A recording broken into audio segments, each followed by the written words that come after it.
Here's our next graphing example. Let's try f of x equals 3x squared plus 6x plus 10.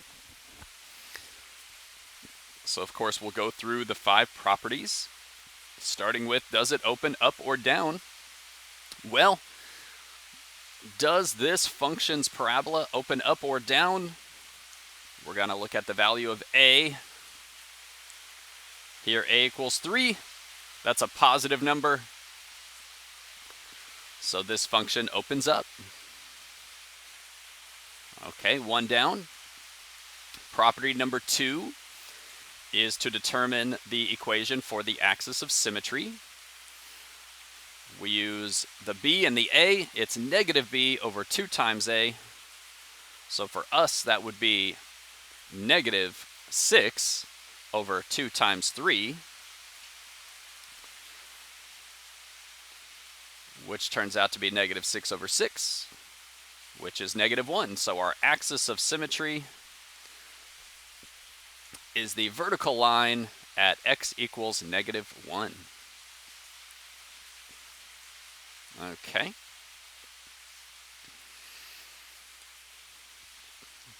Property number 3. What is the point, the ordered pair, of the vertex? Well, we already have the x-coordinate of the vertex. We just need to find the y-coordinate. So I'm going to take that negative 1, put it into the function, right? 3 times negative 1 squared plus 6 times negative 1 plus 10. That ends up being 3 minus 6 plus 10. F of negative 1 equals 7. So our vertex is the ordered pair negative 1, 7. Okay. Moving on to number 4, it's the y-intercept. So we're going to think of our function as y equals, and we're going to plug in 0 as the x-coordinate, because we know if we're on the y-intercept, our x value would be 0. Plugging in a 0 there and a 0, well, those are both gone, and we get y equals 10, so our y-intercept is the point 0, 10.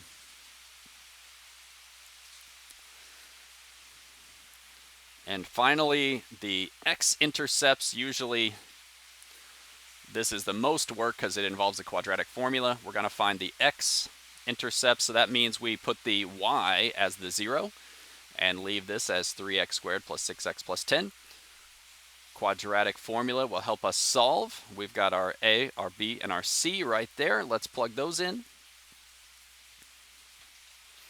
I'll give you a moment.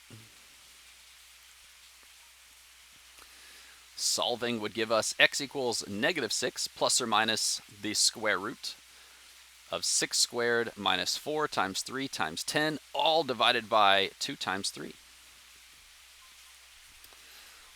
Okay, so cleaning this up a little bit, well, we've got a 6 there. What is underneath that square root? 36 minus 120, I believe. Now this is interesting. When you compute what's underneath that square root, you get negative 84.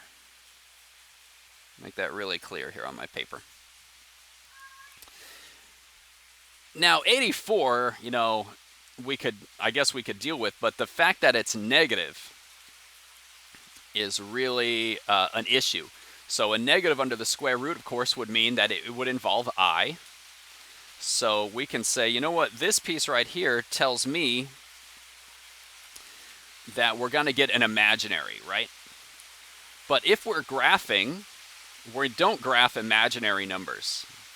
We only graph real numbers. So we can stop right here and say there are no x-intercepts. We get an imaginary when we solve.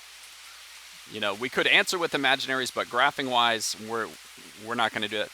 We only think of the x-intercepts as being real. So that tells us there are not there are not any.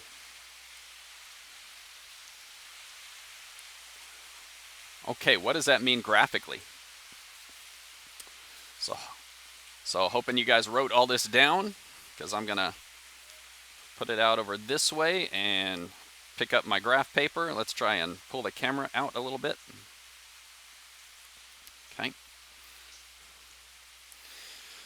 So I'm going to start by putting my y-axis right down the middle.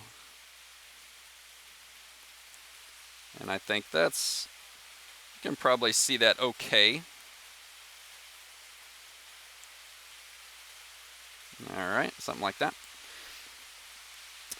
For this one, we can put our x-axis, the numbers aren't quite as big, so I'm going to put my x-axis down the middle as well. And we'll be able to get everything to fit just in this upper portion here.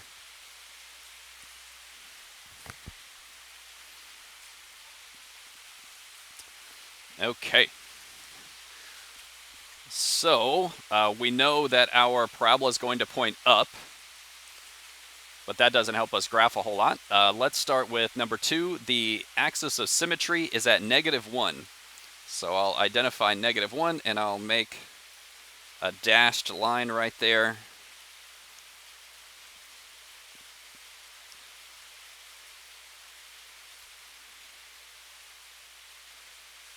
Like so. Okay. Then I'll go to property number 3. I know the vertex is at -1, 7. So they're -1, 1, 2, 3, 4, 5, 6, 7. Right here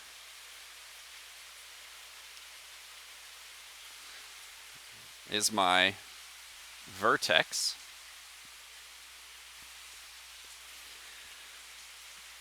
And I know my Y-intercept is at 0, 10. So that's another 3, 8, 9, 10 right there.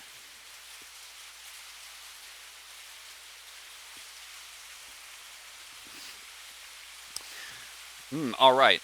And then we found that we have no X-intercepts. Well, actually, maybe that now that we started graphing, it makes sense that there are no X-intercepts. That's our vertex, and it's going to go upwards. So it's going to be this rather thin parabola, and it will never pass through the x-axis because everything is up here, right? So our mathematics worked out. You're like, okay, well, but I only have the 2 points. How am I supposed to graph the curve? We don't have as much to work with, but there is one other point that we can identify to help us graph. If we've got our vertex right here on the center line, the axis, and we know this point, isn't this point right there also on the parabola, because we've got the symmetry happening with our y-intercept. So only 3 points to draw the curve, but that'll be okay. We can go ahead and, feel free to get a little bit artistic. Again, it's not a V shape. There is a curve happening down there at the bottom. And I curve that out a little bit. There you go.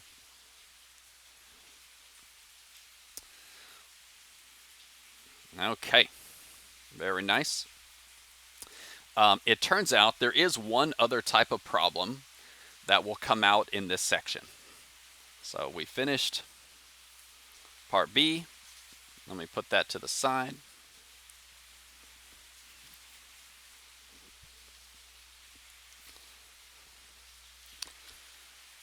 You'll get these problems in the homework.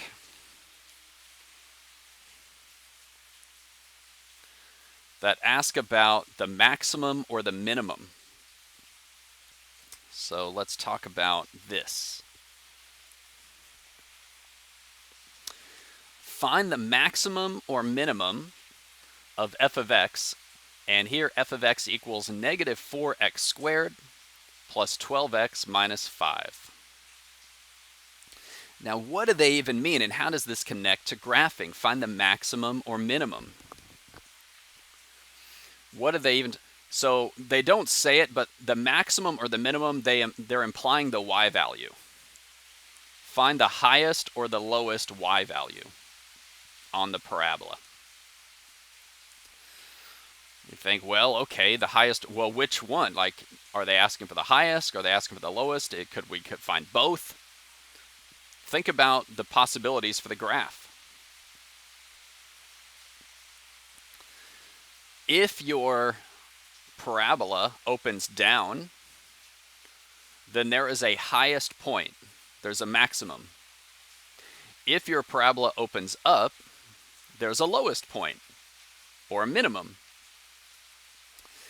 So it's not that you'll find both. You'll identify, does the parabola open down or does it open up, and then find the corresponding maximum or min, whichever it is. And again, they don't say it, but it's implied that you're looking for just the y value. Okay, well, what y value? Well, I have it written over here, but you think, okay, if it's a maximum or a minimum, in either case, it's the vertex. So I either want the y value of the vertex this way or the y value of the vertex that way. In either case, I'm finding the y value of the vertex, and then I'll identify, was it a max or a min? Okay. Well, let's go for it. So we're not going to go through all the properties and actually graph this thing. We're just going to go straight for the vertex. If you remember, the x-coordinate of the vertex is negative b over 2a. Oh, looks like I did this other part first. My mistake, getting a bit out of order, ahead of myself. Maybe first, let's identify whether this function opens up or down. Looks like that's where I began to solve. So we can recognize, hey, a equals negative 4. So this thing opens downwards. Therefore, its vertex is a maximum. It's the highest point. Okay. Y value is a maximum if you open downwards. Okay, now let's go ahead and find that y value by calculating the vertex. So I'll take the x-coordinate first, negative b over 2a.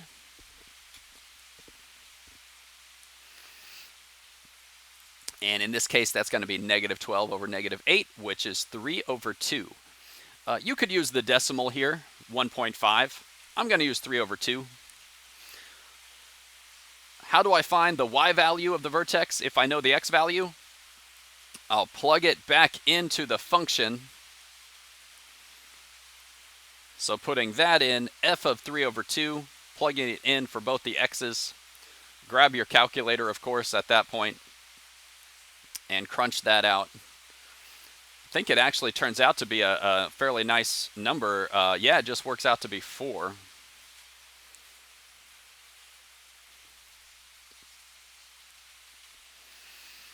And so we've done it. We got the y value. We identified that it's a maximum.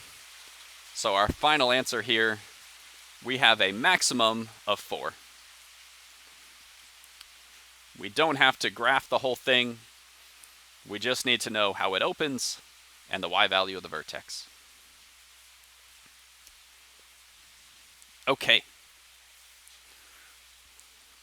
I promised that I would give you guys a couple of questions to work on, and I'll present the solutions to these in the next video. So I'd recommend maybe just pause the video here. You don't have to copy these down or anything. Pause the video, work on these. I've got one where you're graphing using the 5 properties. And then another one about a stone being thrown upwards and then falling. And there's a couple of questions there and something about a maximum. Okay, so this will relate to that last piece about maximums. Okay, we will solve these in the next video. See you there. Try them out on your own. Then we'll solve them in the next video.